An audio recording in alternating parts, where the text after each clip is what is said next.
Welcome, everyone. Here we are around the world and indeed under one sky.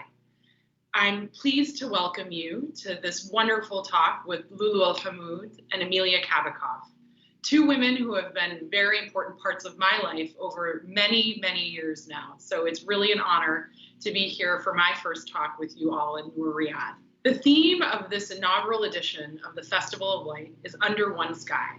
Rather a perfect theme considering this kind of epic year we've all had. And I have to say that we're here to celebrate light together as one of the many talks of the Noor Riyadh program. I wish we were all gathered in person, but it's actually quite wonderful that we are around the world together with Lولوة in Riyadh, Emilia in New York, and myself here in California. I hope that we'll all be reunited in Riyadh to see everything together in person very soon. This is also to remind you all listening to us live, if you are there live and not listening perhaps in perpetuity in the future, please submit your questions on the YouTube page and we will try to get to them all at the end. Also, if you would like to listen to this in Arabic, there is a link, an alternative link to listen to this in Arabic. Unfortunately, my Arabic is not quite good enough to do this talk, and I think, Emilia, you'll still have to learn with me. And here, let's kick it off with my very, very dear Emilia Kabakov, a woman who helped start me in the art world. My very first job working with Emilia in Siwa, Egypt, on the Ship of Tolerance. So perhaps, Emilia, can we talk about the cupola in particular, your project? And I welcome all of you to actually look at the Minister of Culture, His Highness Prince Bedr's Instagram. There's a kind of incredible video that has been posted, and I see an image that, Emilia, I know you wish you could see in person of a young Saudi woman standing in front of the cupola. But perhaps, yes, please just tell us a little bit about this project, and then we can talk in general about your work and you and really your story, I think, which is so wonderful for the audience to hear. First of all, thank you for inviting us. And I was dreaming about being in Riyadh and in Saudi Arabia, but unfortunately I have to be on the phone, video, instead of being there alive and seeing people. The cupola was conceived long time ago, many years ago, as a design for the opera, performances. It can work with any kind of theater, ballet, anything you want, children performances, other artists. But the idea is turn upside down sky, which change the colors. And it's based on ideas of a Russian composer from 1920, Scriabin, and other American composers all around the world. People were trying to combine music and sound. We know that some people have ability to see sounds in colors, but not every one of us. We give opportunity for everybody to listen to the music and see the changes of colors. Because you're a classically trained pianist, of course. Yes. So what we can't see in this, unfortunately, so I welcome all of you in Riyadh to go and see this work and experience it actually in person, because there's an entire suite of composition of music as you stand in front of it. That's correct? Yes, that's correct. When you usually look at the sky, it looks like cupola covering you, especially in Middle East, because sky there is closer than everywhere else. I don't know why, don't ask me. It's a kind of miracle. And you can see stars closer to you. And stars change, they change all the time, configuration, colors, and the cupola playing with this. So you look at it, you look at the sky. So I think one of the, you were telling me, one of the three compositions that plays while you look at the cupola is Sarabande. Mm-hmm. So I think that's such an interesting thing, because when I looked it up, it's actually a composition that's influenced by an ancient Middle Eastern, ancient Arab music that was brought from the Arab world to Spain and then to South America. Exactly, yes, that's what it was. It also has some mystery. This piece has some mystery story behind it, because it should be by composer Albinoni, but there is some biographer who they said he wrote the music and attributed to Albinoni. Nobody knows which actually is true. It becomes the most popular of his pieces, of Albinoni pieces. And tell us a little bit about your kind of how you work in terms of public installations, public projects, of course, you and Ilya, your husband, have worked together, on a variety of different projects around the world and institutions. So how do you kind of come at the different works and the different parts of your work?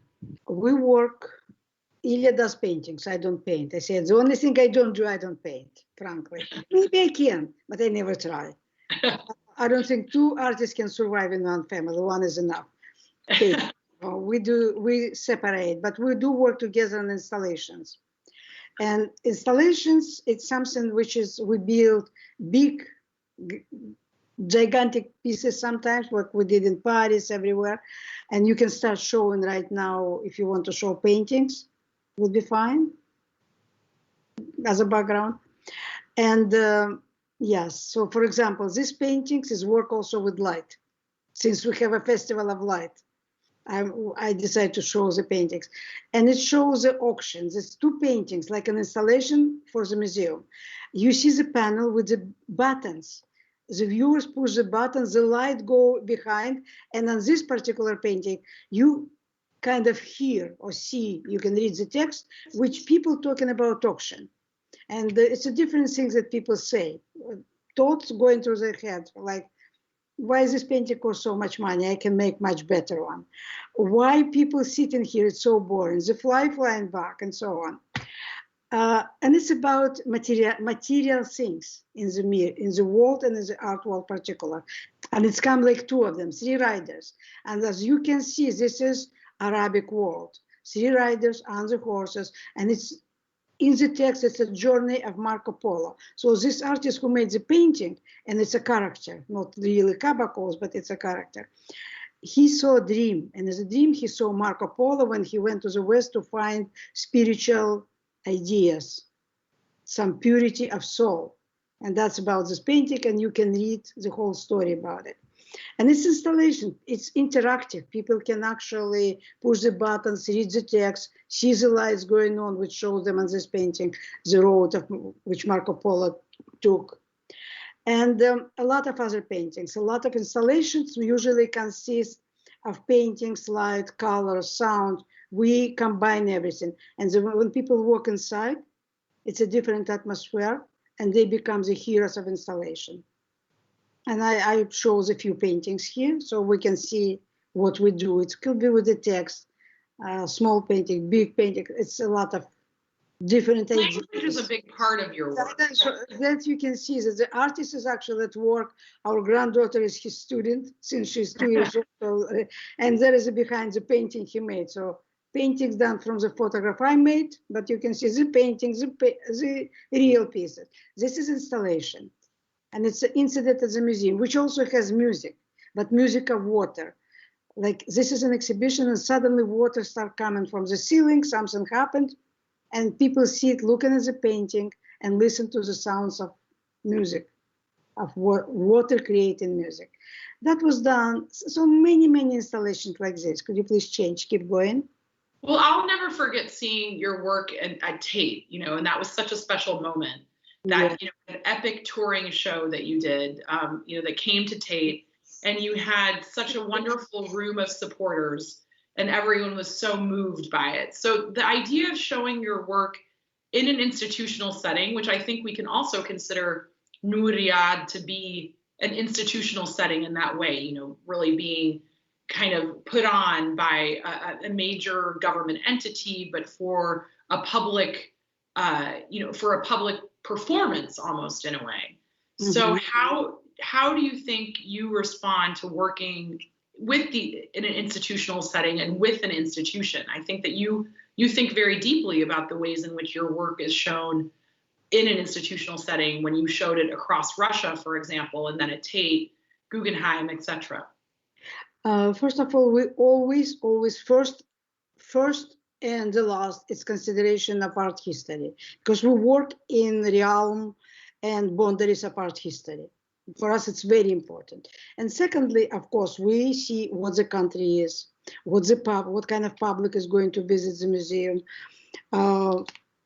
And then our ideas, and it's a combination of it. Public projects are different because when we work with public projects, we always consider the atmosphere of the city, the atmosphere of the country, and people who live in this space. We don't do artwork for ourselves, we do it for the people. And you can see this because we think that artists made the work, placed it in a public space, and then left. Could you please keep this for a while? I will explain why. People are viewers, they're people who have to live with this artwork. And if it's annoying, if it's not in consistency with what situation is there, what actually people want to see, they destroy the people. There is a lot of graffiti, there is a lot of annoying feelings about it, resentment for the artist's work. This is a road of life, and that's actually made for the desert. It never was done. It's just an idea. We have a lot of projects which never was realized. It's one of unrealized projects. And so we have to build the road, and people start working on the road. Then they come up. There will be some kind of mountain. They look back and they see their life. I have to take a picture of this. So apologies to the audience, but this project is very, very dear to my heart. Can we go back to the Ship of Tolerance? Ship of Tolerance, yes. So the Road of Life, I think, is actually like a perfect segue to the Ship of Tolerance, because in fact, the Ship of Tolerance was a way in which you could really translate something for, this was done, if anyone can imagine, in an oasis in Egypt. So it was the first time that many of the children there had ever seen a boat, because the water is very shallow and it's a salt lake. So it's not really, a lake in which one, takes out a boat and goes and catches fish or anything at all. And it was in this very mystical oasis. So in some ways, when I went there with Saudi friends to Siwa, they said that that was the only desert that they could ever say really compared to the Saudi desert. Unlike, what they said is a fake desert that we have here in California. And so the Ship of Tolerance was a project you then translated around the world, and you really have taken as a message of peace and hope to, I remember the story in Miami that when we did it for Art Basel Miami Beach. So perhaps before we start with Lولوة and your work, can we just a little bit tell us about the Ship of Tolerance and what it means to you? When we start working in Siwa, and you remember this probably very well because that was the first time we met and worked together and get to know each other. It was just a small project working with children of Siwa. It was the first time I encountered community like this, which is a very close religious community, met people there, talked to children. And I noticed that despite not speaking language, the same language, they can communicate. We had English boys who were building this ship, playing soccer and looking at the art and making these drawings. And so we decided to expand the project and take it around the world as a means for the children platform to talk about tolerance, to tell other people and adults what they think about the world, and actually tell them how they want to see this world in the future, how to change the world for the better. And by now it was 17 countries. We went to Cuba, which you understand was very difficult because Cubans give us permission to do it. Americans didn't. I called State Department and I said, okay, make my day. I did the video, I'm gonna show the video there. So everybody is tolerant, America is not. And we got the permission. We took 11 American children to Cuba. It was the first time since 1958. They met them like, lost brothers. Yeah. We took to Russia, the same thing. It was really, really all around the world. And now we're going to do Palermo. Okay, who is Italian, listen to me. You're very welcome to come. And then Japan. And now we're doing Monument to Tolerance in Japan as a permanent project. So this project we hope is going to continue all around the world. We're also hoping to build a Republic of Children, united all children around the world through internet on a positive note. But I have to find the country where to start doing this, from which to do this. Well, let's hope in Saudi, perhaps. Oh, well. Perhaps when we get you there in real life, we hope. Yeah, I have to be there in real life to talk to people. Thank you so much, Emilia. So let's should we start Lولوة, and then I'd love to have a conversation between the two of you, because I know There's so much for the two of you to share. I have a blue background in your honor, Lولوة, in honor of the Blue Horizon, your project. And so perhaps since you are there in real life, can you tell us what it's been like installing the work and how it feels to be a part of this big moment for you in your city and at home with Blue Horizon? Hello, and thank you for having me. I really hope that I could welcome you here both tonight, but unfortunately, I mean, it's maybe it's good to have you on Zoom at least. Okay, it's been really exciting. Riyadh has turned to a real festival. I've never seen it this way. The amount of energy that I see among young people, old people, women, children is amazing, really. Everybody wants to learn about every artwork. They're queuing. I've never seen this in my city, really.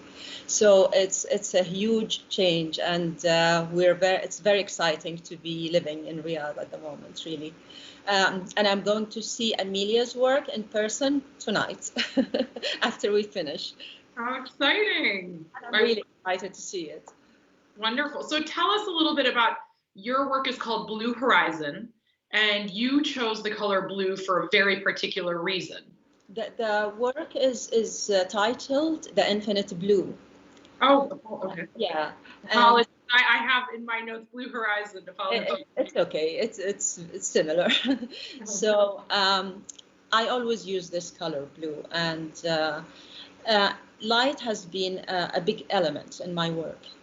Doesn't have to be a physical light, but I look at the inner light or enlightenment in general in my work. So that blue is actually assigned to the time when before we face the sun and after we leave the sun.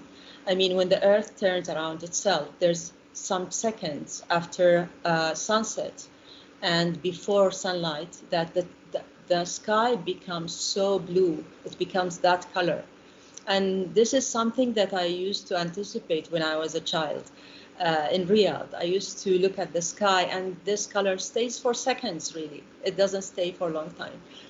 So in my work, I always, I mean, you know, my work is based on language. And I always think about the relation between the finite and the infinite. The finite is us on earth because we're here temporarily. The infinite is God, and I look at the sky as an infinite. It's something that you cannot see the end of it. Well, so I think Emilia just said that in the Middle East, the sky is closer to you than in many other parts of the world. So perhaps, you know, that has translated in fact, the way in which you say the infinite blue, and apologies that I called it the Blue Horizon, but that idea of the horizon, the infinite, the finite, you know, being closer to you.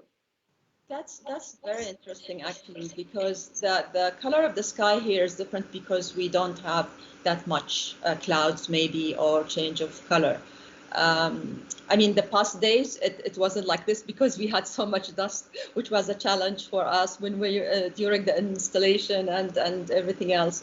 But yes, I mean, maybe here in the Middle East, the sky is closer. I mean, we do feel that, of course, the stars are closer. I don't know why. I mean, especially when you go to the desert, that's something you cannot experience in the city anymore. But when you go out in the desert, I mean, it's still for us easy to see the stars like this, layers. Sometimes you feel like you can touch them, really. When you go somewhere where there isn't any, so these scenes actually, they really affected me. They really influenced me as an artist. Yeah. And so this idea of spirituality is so infused in your work. And I think also so infused in many Saudi artists that I see. And I think for a long time was misinterpreted by, let's say, other art historians or artists and curators. And Emilia was just talking about really that she and Ilya very much think about the ways in which their work is embedded in art history. And I think for a long time, you, and I remember when we first met, what must have been 15 years ago, around probably the same time I met Emilia. I was very lucky to be in London at that time, and when Edge of Arabia began, and that, for want of a better word, Westerners misinterpreted artists, especially from Saudi and from the Gulf, because they had such a deep connection to religion. And, in the West, that is something that's so separated from artistic practice. So for you, religion really is a part of your everyday practice and your everyday life. And then, of course, within Islam, the idea of the change of the moon and the sun and day and night is so much a part of your daily ritual. So that also is a part of how you interpret color and language and light. It's true, but I wouldn't call it religion as such. It's more of a spirituality. It's what religion should change, how religion should change us from the inside, how it reflects on the way you look at things, how it reflects on your relation with the whole world. So it's more of a universal idea. I mean, from within my religion, yes, I look at it as, as the one God. I mean, it doesn't matter, and I do connect to different ideas, and I do connect with my work to yin and yang. I do connect to different philosophies. So it's more of a universal language that we talk about. It's not just isolated to one religion or something like that, because what I talk about is important for everyone. So this picture actually shows the alphabet that I created from the Vedic square, which is a 9x9 grid.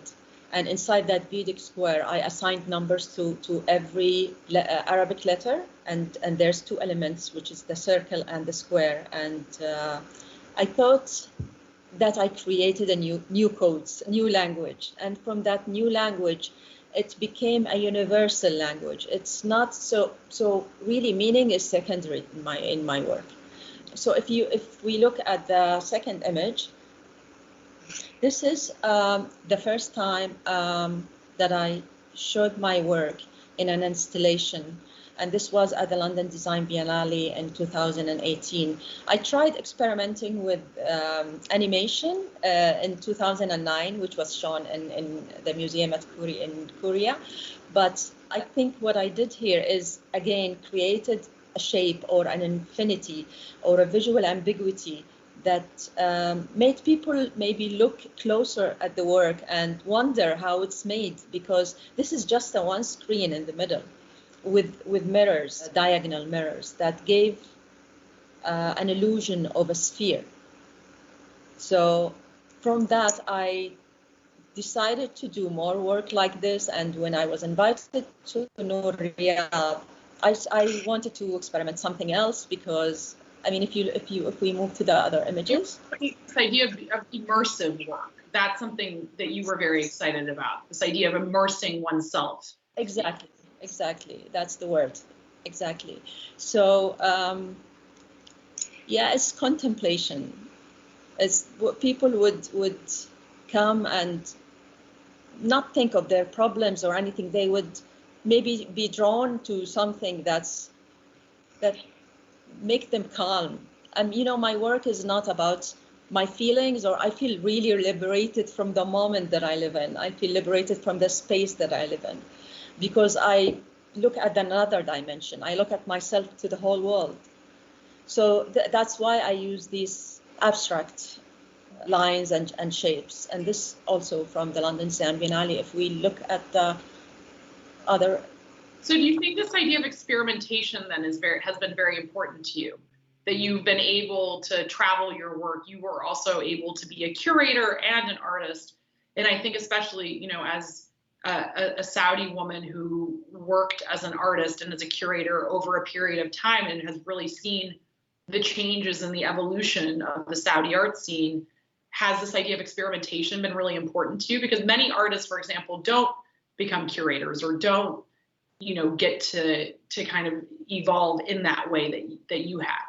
Yeah, I actually was a curator before I was an artist, Maybe I was always an artist inside me, but curating was something very important for me because I felt like you can tell a story from other people's creativity and change perceptions and do wonders really when you do exhibitions. And it's a gate for people to learn things and to make people feel closer to each other, because we share so much. We share so much. Different cultures really do share so much.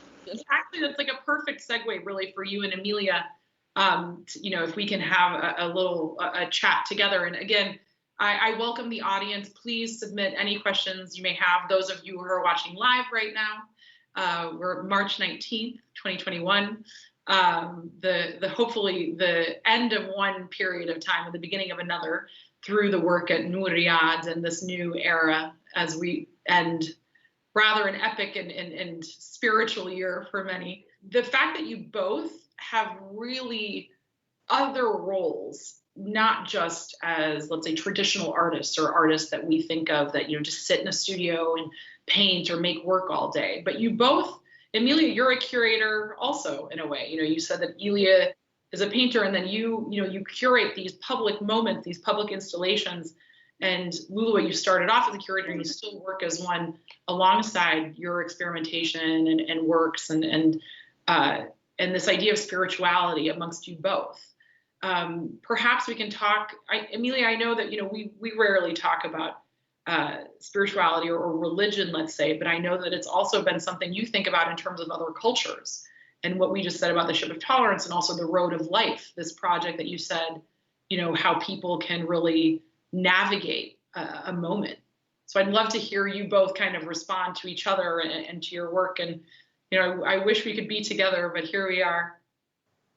Well, first of all, I have to say, you and I, and actually both of you, probably were raised in a very different background and society. My society in Soviet Union, no religion. Religion is a poison. You can't accept religion. Being myself, I always go against things. I don't know why. It's a character. And I start be interested in different religions. And in the beginning, it was mostly something which was universal. So there was in 1930s, there was a language which was supposed to be universal. There was religion that was supposed to be universal, kind of including everything. And ship of tolerance, yes, it's about ideas that, what, doesn't matter what religion is. As you say, as you just said, there is one God. And we're all the same people. We are people. And best of all, children are saying this. Some little kids, like 6 or 5 years old, can say, you know what? We have one heart, we have 2 legs and 2 hands and 1 hand. We're all the same. Why people are fighting? There we go. And so you said like the sky uniting us, I think, especially like a really important part of that.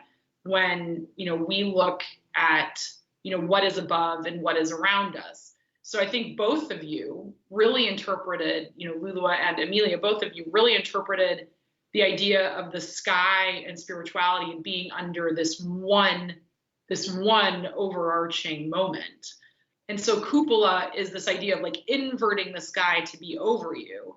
And then blue horizon, the infinite blue is really to surround you. I didn't know that blue is actually a very important color in the East. Did you know that? Because in ancient time, one of the most popular and used color was blue. You can find it in clothes, you can find it in ancient art. Yeah, and so Lولوة, how did you, when you first decided to really incorporate blue as a color, it was because you said you were inspired by the sky as a child, like the change. Because in a way, sky is covering you, it's limit you from the cosmos, but in another way, it's protecting you. And if you look at it both ways, yes, and it gives you unlimited possibility to fly, but it limits somebody, kind of protect you from dangers which can come from open space. And I don't know how you perceive the sky, but for me, it's really important. And also stars. I feel it's something open. Something open. I feel it's endless possibility. Yes. But as I said, when I'm in the desert, and I've been a few times in the desert at night by myself, it's a very strange feeling. It's like when I look at the sky, I feel that if I fly, if I look long enough, I could fly and never come back. Yeah, I agree 100%. And as you said, Alia, really, we are privileged to be artists. Like you, I mean, you understand art very much. And this, I think, gives us a really broader vision and understanding of cultures, of different cultures, and it really brings people together. As Emilia says, the way people are looking at religion, maybe it divides us. But at the end of the day, as she said, it is one God. And if we look at it this way, that we people get angry in the same way, we people, our feelings, I mean, what makes us happy is very similar. What makes us sad is very similar. When we lose loved ones, we all get upset or very sad. The way we grieve is very similar. So I think through art, things make more sense to understand each other and to understand our feelings and to understand how we look at things. So how did you interpret this idea of like blue being then incorporated into the idea of light? You know, so you were very focused on an immersive and, let's say, hypnotic installation. So light, for example, you can't see behind you, but I was, you know, I bought one of these Zoom installation lights to like help with the online talks. So this idea of different capacities of light. And I recently, funnily enough, this week, there was a report for the City of London about how lighting the city will then help with the well-being of the occupants of that city. So we sometimes take light for granted. Well, actually, I probably most of the time take light for granted, but now thinking about it more because of, you know, this exact conversation. So how did you think about it in the concept of what you were doing for a city that you live in? So your thoughts on creating the infinite blue was for very much a city and for a population that you understand intimately. Now, I have to tell you something about this blue. Now, before the light diminishes completely, it turns, the sky really turns blue. And the same thing, I mean, one of the guys at my installation said, this reminds me before the end of the fire, the last minute before the fire diminishes, it becomes blue.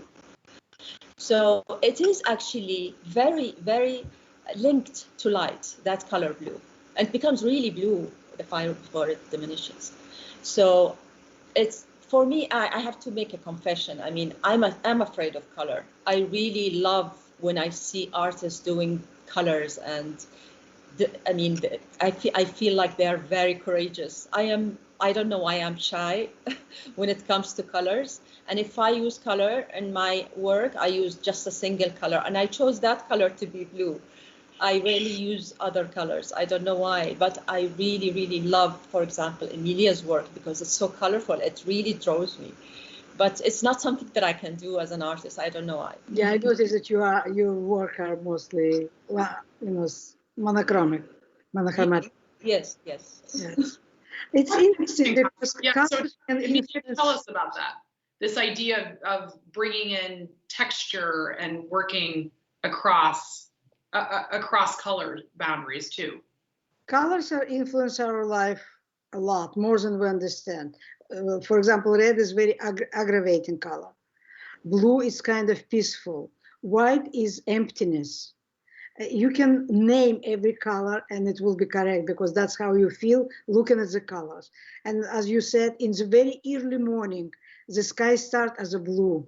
Yes. And it's getting deep blue and then lighter, and then it's going into pink and then it's going into white. I am privileged to live on the water, and so I can see how it starts in the morning and how it ends in the evening, the same side. It starts different colors, change colors, orange, exactly. Pink, and then it's going into blue and deeper till it's become, the sea is blue, the sky is blue. So two things that give us life are blue. Well, one of my favorite words, and funnily enough, I'm just thinking about it in the context of this gloaming. So into the gloaming, and there have been so many poets. And Emilia, I know you study literature, and we've talked often about your favorite poets, and that was such an important part of actually your Soviet Union and Russian upbringing, is this idea of literature and poetry. And so the gloaming is that period, gloaming, of twilight and dusk.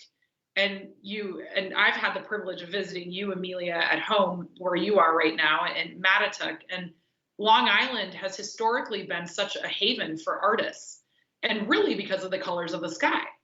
I mean, we look at Jackson Pollock and Lee Krasner and the works of those artists, all within half an hour of you.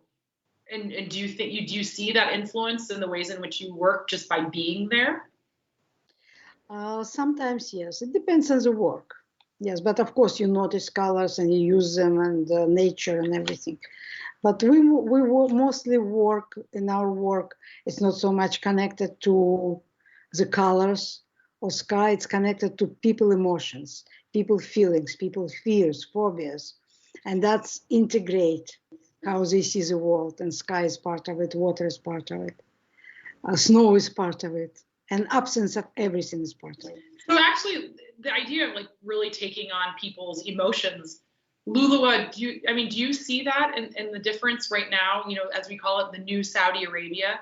It must be such a kind of wonderful, happy moment to really, you were saying how excited you are seeing people queuing to go into artworks, something that you probably wouldn't have imagined, as a young woman, and as a child in Saudi. So how has that has it made your work more hopeful, let's say, and more happy?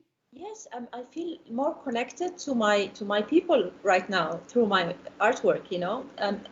That before we used to struggle just to say that art is the real identity and for our country. But at that time, not so many people listened to us. But now, art is becoming something major in the country. Art and culture it's not anymore a secondary thing or prestige or for the elite. No, they realize that art should be for everyone.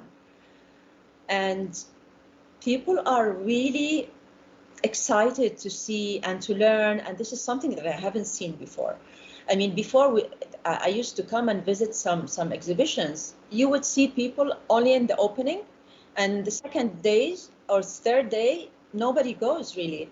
But right now, every day here at Noor Riyadh, second day, third day, people are saying it's full. Incredible. Yeah, because people want to go and see, and people want to listen to the artist, to what they say, to understand what it means. I think this is going to inspire the young people so much. I mean, I'm sure this event, especially this festival, is going to open and create more creativity in the country. It's really great, and I hope really next year, inshallah, that we don't have these restrictions and we can get all together. We invite it's probably one of the few places that you can see art in real life, and not to kind of pivot to like a more depressing topic, but Emilia, I mean, because you and I are both now in the US and I usually am living in London, where we've had several now lockdowns, and this has been the most severe one that London is going through. Museums and institutions being closed, and actually the first lockdown when they closed places of worship. So in a way, almost to pivot back to our conversation about spirituality and religion, I mean, museums are a place of meditation for many, and museums are a place of a therapeutic release. How do you think this moment, we can look, online, but also really reassess in the West our attitudes to cultural institutions, thinking of them as a place where people can have these spiritual moments? I mean, you were talking about, in you're very involved with what's happening in New York, institutions now gradually reopening. Like, how do you see the role of artists and institutions for such a difficult moment? It is a very complicated moment.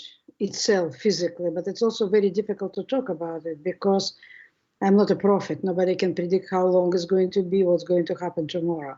We only can hope that things will get better, and artists will concentrate more on what they want to tell to people, what they want to show to people, not only themselves, but I don't know, there are different kinds of artists. There are political artists, there are artists who work for art, there are artists who work on emotions. You know that you are curating and you are art historian, you know better than I do. We are not trying not to be political because we are in between different countries, in between different worlds. And for us, it's very important to understand how people feel and try to connect people. Connection between people through art, because as we said before, art is a universal language. Everybody, if you just, and art and culture, what makes us human, what gives us hope for better future. So I think that it become more universal, it become more, getting more people involved in study and get to know art and artists. And that's important for the future of humanity. And I think we should start with kids. The more we give them, the more we teach them, that's what our future depends on. Museums, it's a history of humanity. It's a place when we preserve our culture. We preserve the story of human beings. Yeah, and the story is culture. If we're going to destroy this, we're not going to exist. We destroyed our future forever. And that's what I think is important. Despite everything, keep connections, keep exhibitions alive. Yes, right now it's not the perfect. There's different meanings. There are kind of interactive exhibitions on the internet. They're three-dimensional. I think as an artist, we are creative enough. We will find a way to show art. Well, I guess Lولوة, you must have known this for years, actually. In Saudi, there wasn't this kind of top-down, really approach to supporting art. There was really, and there was just not a really, let's say, an institutional role in the art scene. You then had Edge of Arabia, which you were, of course, involved in the nascent projects, and then the Saudi Art Council. But it was very much a grassroots movement of artists and curators and people who were affiliated with the arts supporting it. So now with an institutional support, so we of course have now the Royal Commission for Riyadh City supporting Noor Riyadh and other Riyadh art projects. We have the Ministry of Culture and a variety of other entities. What would you say you would tell a young aspiring, cultural patron and artist and curator? Because I think what we also want to make sure is everyone is an artist inside, except for probably me. I know I'm not an artist at all. I just love talking to you all. You never know. Never say never, okay? You don't know that. But how would you tell somebody just being introduced to the art world in Saudi to be able to be a supporter or a young student and, to the young children out there starting out? There has been some efforts that we cannot deny. I mean, Al-Masuriya Foundation, for example, started to support artists from the beginning. But in general, the art scene in Saudi is a very, very, very unique art scene because it happened organically. Really, there's so many artists. There's so much creativity without the infrastructure for it. And it kind of started, it's kind of the chicken before the egg. So. But that's good. But I think that, so many people misinterpret actually what's happening in Saudi in just these last couple of years as saying, oh, see, there's this top-down approach. But in fact, they didn't realize and they weren't aware of really the grassroots and nascent scene over the course of the last 15 years. And then, of course, in the 1970s and 80s, well, let's say the 1960s and 70s, when we had a modern art movement that then, retreated in a way. Yes. So I think, in fact, I was just able to ask you that question, and it was from Sierra in the audience. So thank you. But this idea for Saudi's youth and how you would give them some advice, and you very kindly answered it. Emilia, somebody looking at it from abroad, and I know you've always been so supportive of, for example, me and my work in Saudi, and have always been, such a voice of reason for me when I had to deal with, so many other people kind of coming at it from a more negative point of view. So what would be your advice in this really hopeful moment for young people in Saudi Arabia? I say artists are always avant-garde. They're always in front of everybody and everything. The country has to stay behind their artists. It's important for the artists, it's important for the country, and it's important for the world. So that's what I have to say. Young artists, don't worry, you will be there. And you already, everybody know you, everybody notice you, but the government and the country, and it's not only your country, Saudi, it's about every country. They have to make an effort and stand behind their artists. This is important. That's what I have to say. Absolutely. I would say that art has no limit, really. It's infinite. The possibilities are infinite. And the time they're living now, it's different than the time we emerged, because now there's so many opportunities. There will be institutions. The country is realizing how important art is. So it's a different time, and I think every artist should do something different and never say impossible to anything as they go, because the things they will add is what's going to make their art unique. Well, thank you so much. Thank Two you. incredible women, Lولوة and Emilia, and two women who have been really a part of my journey from day one in the art world, all these years later. And so I want to thank all of you in the audience, and for your questions, and for your support, and for your truly wonderful, spirituality emitting across the World Wide Web. Here we are. So please join us all online again over the course of these next days. And of course, please go see the work in person if you are in Riyadh, and if you have the privilege of traveling at this moment. So thank you very much, and welcome to Noor Riyadh. Thank you. Thank you so much. We really enjoyed that. Thanks a lot.